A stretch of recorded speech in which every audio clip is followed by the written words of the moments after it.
Hello everyone and welcome back to my channel. Today I want to talk to you about NIO, this electric car brand that has been officially introduced in Europe in an event that I attended on Friday in Berlin, and where the brand was officially presented to the press and revealed some of its plans for the coming years. So basically, I was in Berlin for one day where I met some of the top management of the brand for Europe, and of course we saw the cars. The idea was to let us know what their plans are, who they are, and introduce their technology to Europe. What exactly did we see in this event is what I'm going to show you right now. We're talking about three models, two sedans and one SUV. And here I'm going to show you where they sit in which segments, what rivals they are going to compete with, and what's the real potential of these cars in a market like Europe. So let's start. The first model is a NIO ET5. It's a premium sedan, a mid-size sedan with a fastback design. It's equipped with 75 or 100 kWh batteries and with a maximum output of 489 horsepower.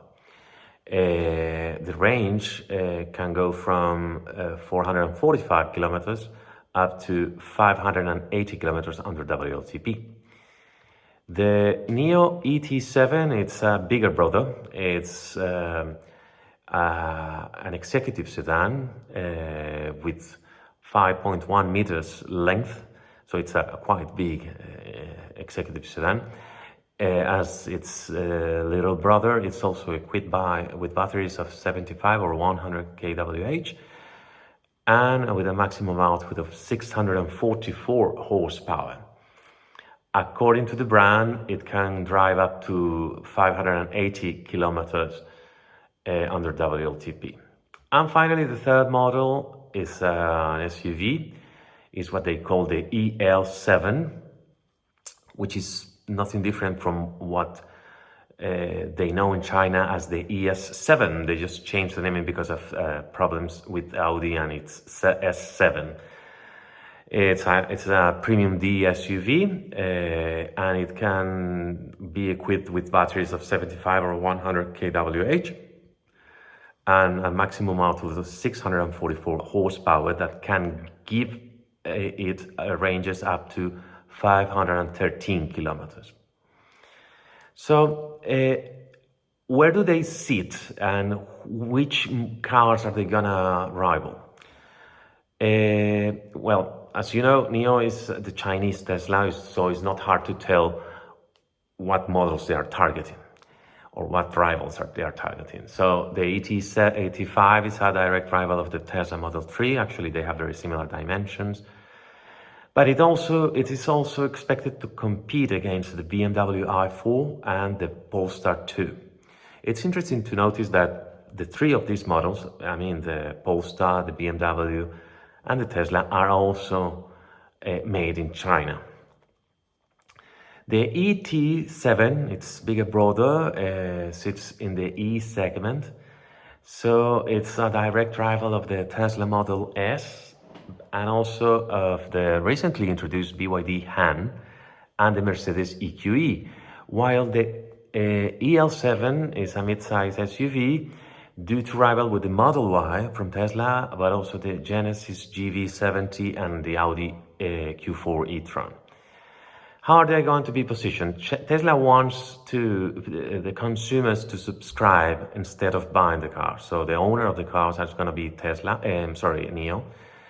And this would be the prices for a monthly subscription in Germany. NIO, however, is not the only Chinese electric car brand to hit the European roads.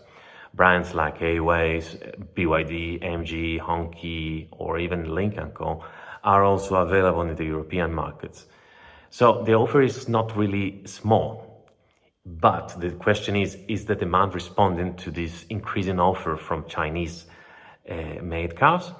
Well, that's what we can see here.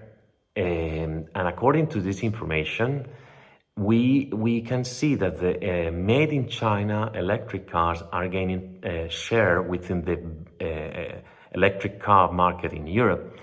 In Q1 2020, they just made up 2% of the electric vehicle sales in Europe.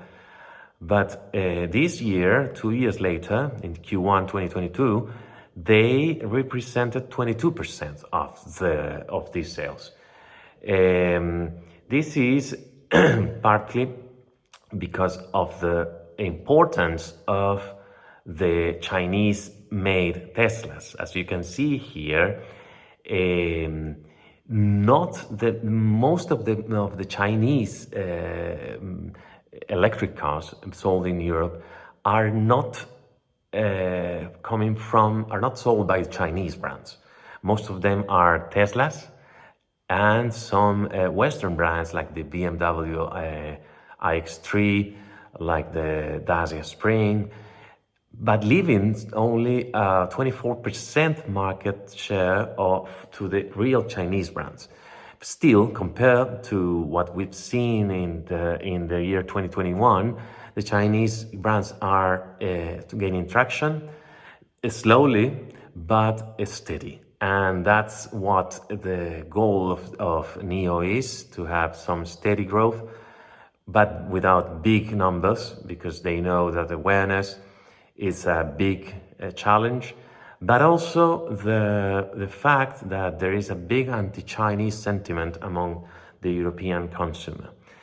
In addition to the fact that they are launching 2 sedans and 1 SUV, we have to remember that Europeans don't buy sedans anymore.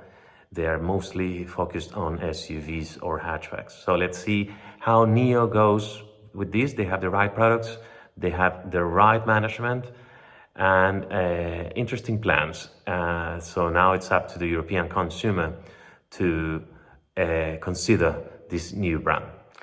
Thanks again for watching me. Thanks to NIO for inviting me to this interesting presentation. And keep in touch. Thanks for watching. Bye-bye.